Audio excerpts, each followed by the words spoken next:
नमस्कार बंधुरा आमी नीलार रान्नाघरे आपनादेर सबाइके स्वागत जानाई।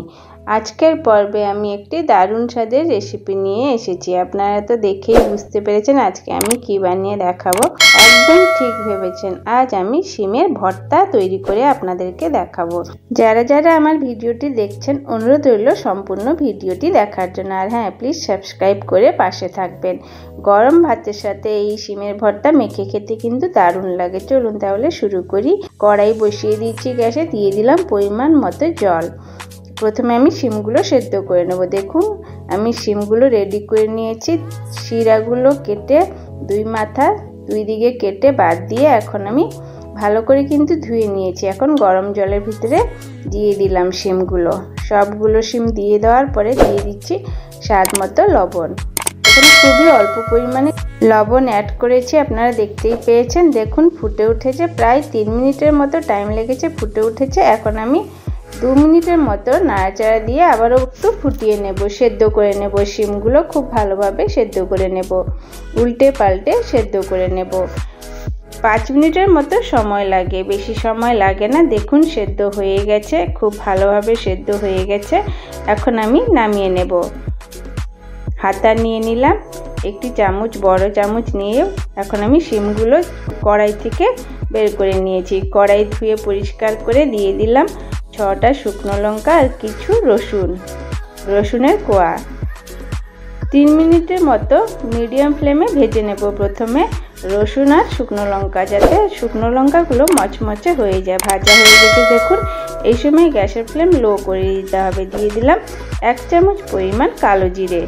কালো জিরে কিছু সময় নাড়াচাড়া দিয়ে ভেজে নিতে হবে। গ্যাসের ফ্লেম কিন্তু বন্ধ করে নিতে হবে, না হলে কিন্তু কালো জিরার যে একটা ভাজা স্মেল বেরিয়ে যাবে, পুড়ে যাবে কালো জিরাগুলো। দেখুন ভাজা হয়ে গেছে। কালো জিরা দেওয়ার পরে কিন্তু কন্টিনিউয়াসলি নাড়াচাড়া দিতে হবে। দেখুন ভাজা হয়ে গেছে। এখন একটি প্লেটে আমি তুলে নিচ্ছি। ওইদিকে শিমও ঠান্ডা হয়ে গেছে। ভাজা মশলাও আমি কড়াই থেকে তুলে নিলাম। নিয়ে নিলাম মিক্সার জারে অ্যাড করে দিচ্ছি সেদ্ধ করা শিম।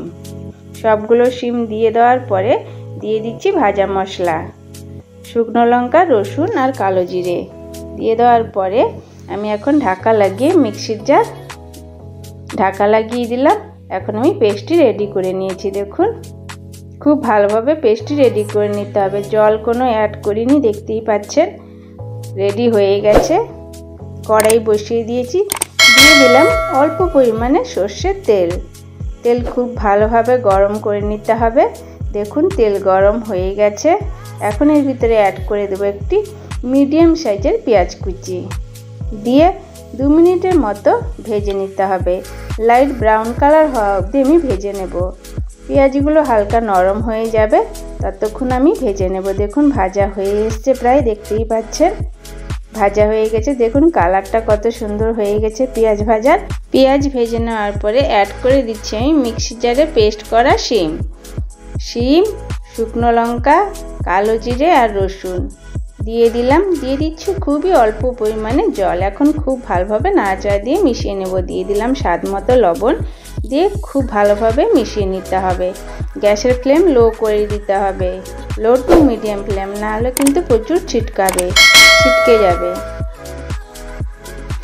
দিয়ে নাড়াচাড়া দিয়ে শুকিয়ে নিতে হবে, শুকনো করে নিতে হবে। দেখুন খুব ভালোভাবে মিশিয়ে শুকিয়ে নিতে হবে, জলটা শুকিয়ে নিতে হবে।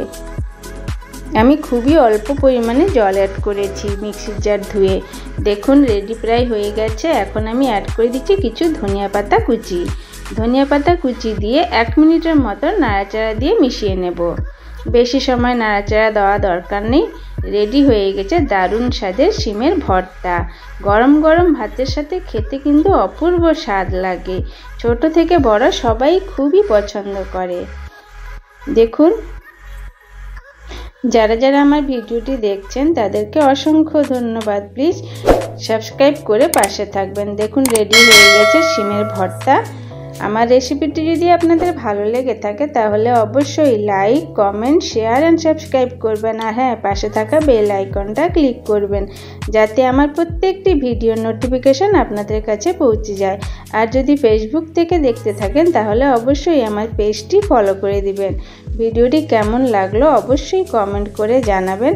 ভিডিওটি দেখার জন্য অসংখ্য ধন্যবাদ। নমস্কার বন্ধুরা।